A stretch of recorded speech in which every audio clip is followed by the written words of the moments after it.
Things change, dynamics change, players change. But right now, there's a problem that needs to be fixed. The one thing you don't want is to bring more problems and bring more issues to this table. And right now, if you start opening that door, what you're going to find is there's going to be a breakdown in communication. There are going to be people picking sides. There's going to be coaches picking sides. And then all of a sudden, everything falls apart. And I think that is one of the strongest points that this team has is the fact that they are a unit, they are a family, and they are together.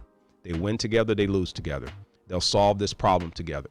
Now, I'm just sitting here giving you my take on it because the Detroit Lions, the season is not over, and people are wanting to implode this team and start it over, start thinking about the draft. That's just the mindset of the fan, and I get it. But for this team, they got a long season remaining. There's a lot to be done. There's areas they can fix, but it's not going to come if they start tearing things apart at this point. Offensive coordinator Ben Johnson has these guys playing well, and now they're one of the strengths of this team, the offensive line.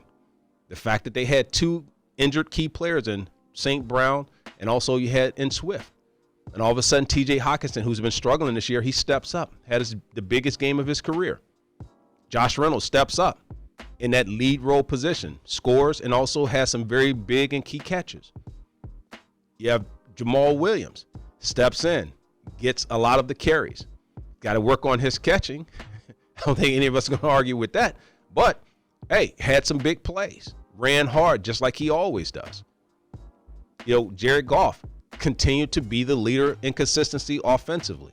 So that unit has come along, but you don't hear us saying it's all done because of the offensive coordinator. So that's why I don't go over to the defensive side and say it's all the defensive coordinator. They got to have containment.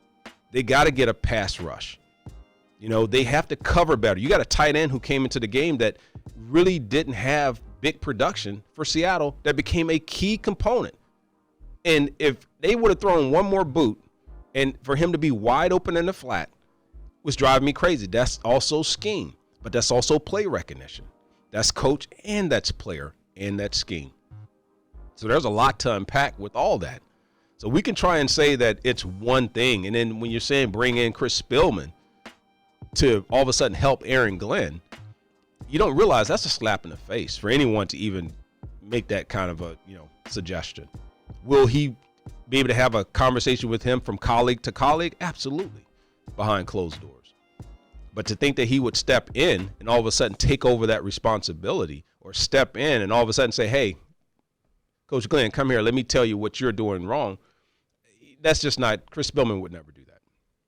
That's just not in his lane, nor would that be something that I think Coach Glenn would even entertain. And Coach Campbell has given all of his confidence and put all of his confidence back behind Coach Aaron Glenn to say, you know what, he is an excellent coach. Everybody just stop it with the Aaron Glenn stuff. Stop it with pulling stuff apart, and stop it with the fact that the season is already over. It's a lot of work left to be done, but more games to be played. I'll see you next time. More after the game.